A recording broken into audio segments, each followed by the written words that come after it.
Se para você ou para os venezuelanos, Nicolás Maduro é um presidente legitimado, para os Estados Unidos isso não é verdade.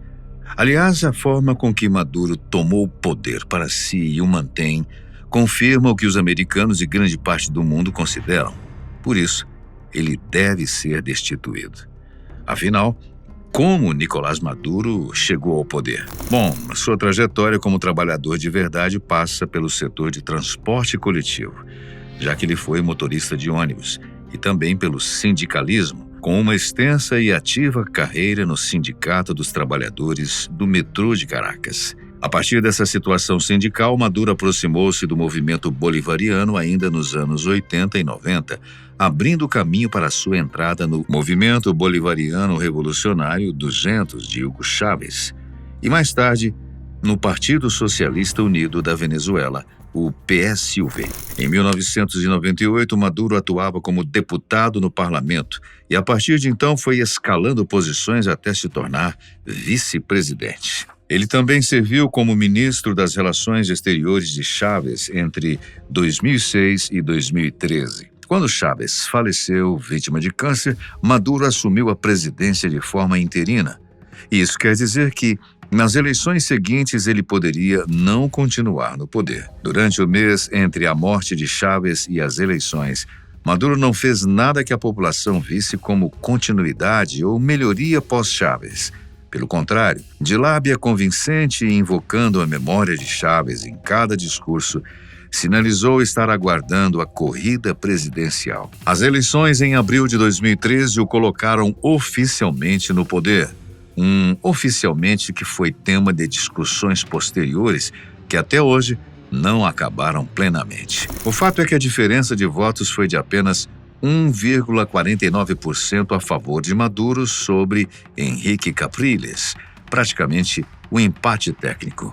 A margem apertada levantou suspeitas, claro, e pedidos de auditoria foram feitos.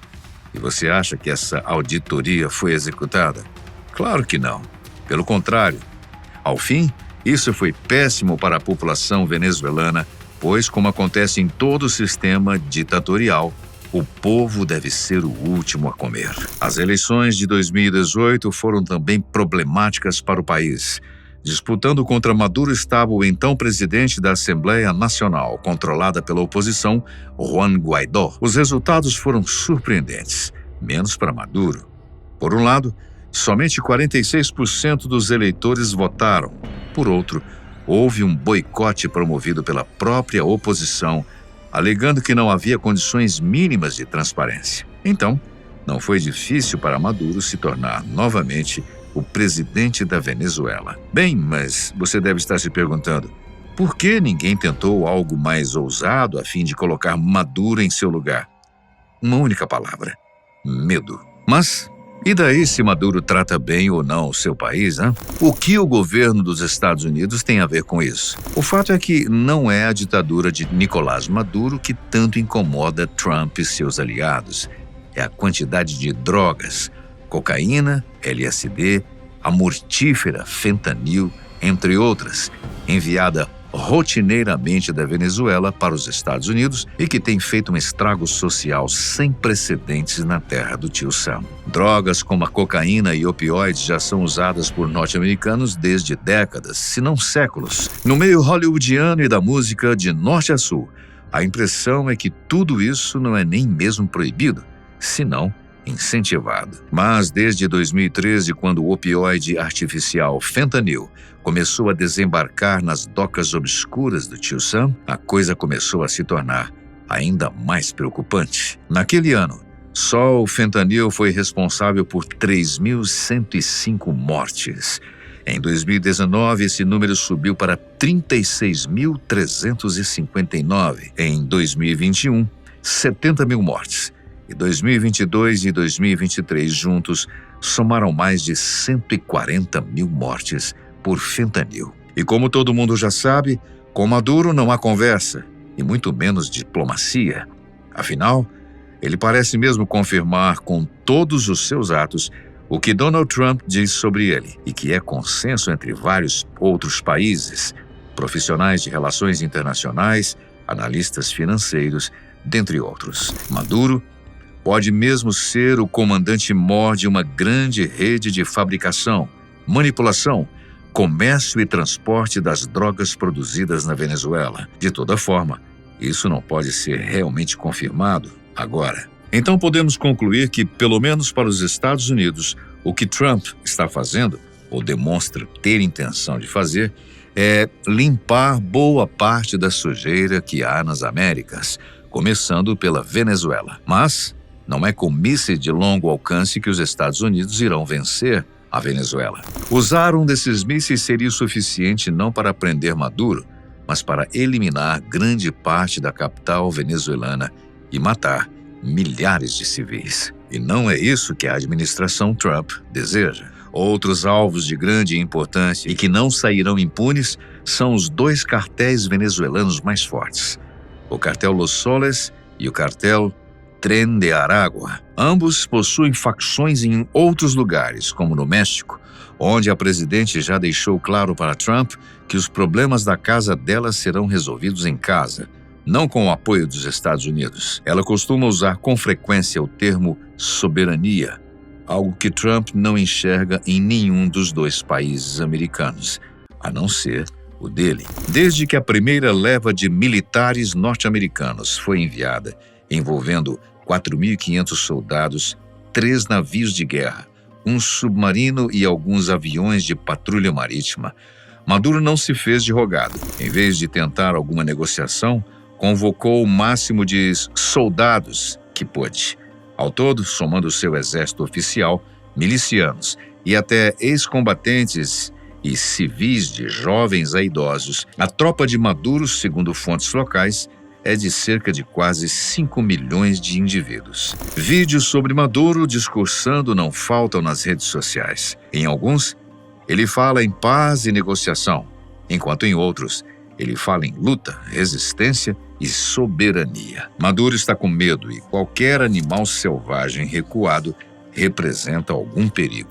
Mas um perigo maior para sua própria população do que para os Estados Unidos e as forças militares mais fortes do mundo. Táticas de guerrilha não funcionam muito bem em época de radares altamente tecnológicos, capazes de rastrear de longe todo o território venezuelano, inclusive apontando pontos onde podem haver tocas, cavernas e túneis subterrâneos. É possível que, a essa altura, a CIA tenha mais informações sobre a Venezuela do que o próprio presidente Maduro. Os americanos conhecem muitíssimo bem o terreno do qual se aproximam. Por isso mesmo, não é a intenção de Trump invadir o país latino de forma bruta e abrupta. Não. Segundo o setor de inteligência americano, informação confirmada pelo secretário de governo Marco Rubio, há algo mais secreto e, de certa forma, mais eficaz de se chegar até Maduro sem derramar uma única gota de sangue, ou derramar o mínimo, para ser mais honesto. A provável solução tem um nome, ou melhor, uma sigla, PSYOP, ou Tropas Psicológicas, como alguns se referem, que é oficialmente conhecida Psychologic Operations, ou Operações Psicológicas. Seus soldados são preparados não para atuar disparando tiros, apesar de que, se for necessário, é claro, estão prontos para isso, mas sim utilizando o poder das palavras, em forma de conversas triviais, mensagens e informações obtidas através de outros meios. O seu propósito fundamental é moldar percepções, manipular emoções e controlar narrativas,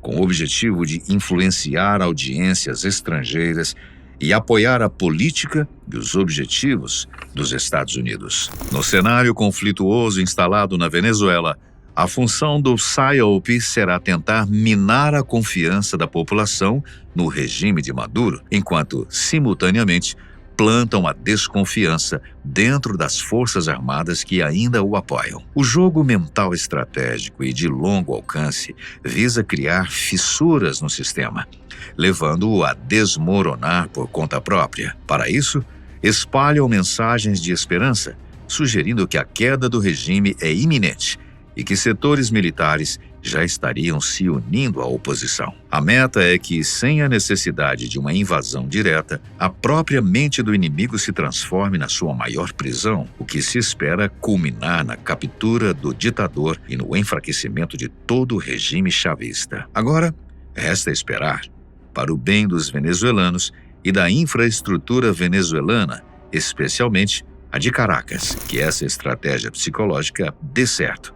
Senão, serão milhões de cidadãos perdendo a vida na batalha de um lado e de outro, milhões de famílias sem a presença do pai, da mãe, dos irmãos mais velhos ou mesmo do vovô e da vovó, já que esse pessoal também foi escalado para derrotar o exército mais poderoso da Terra. Enquanto estamos aqui à procura de fontes e informações pertinentes, observamos Maduro usar o medo que a sua população tem do governo para enfrentar um exército extremamente preparado. As pessoas ali, em grande parte, sabem que, num conflito armado, eles poderão não ter a chance nem de carregar as suas armas pela segunda vez antes da investida inimiga. Então, antes assim, usar os PSYOPs nas operações para reverter o quadro de confiança no governo e levantar esperanças para o futuro da Venezuela. Melhor assim do que encher o território de sangue e corpos. E os cartéis?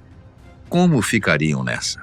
Bem, os cartéis são talvez o maior problema, já que os PSYOPs teriam dificuldade, uma maior dificuldade nessa alçada. Será que eles conseguiriam se infiltrar? Mas é claro, isso exigiria um pouco mais de tempo, o que, entretanto, talvez já tenha ocorrido. Isso mesmo. Segundo algumas fontes extraoficiais, já existem alguns operadores psicológicos trabalhando na Venezuela. A cada dia que passa, novas informações vêm do Mar do Caribe, onde as tropas estão posicionadas e prontas para qualquer evento, esperando apenas as ordens do seu presidente.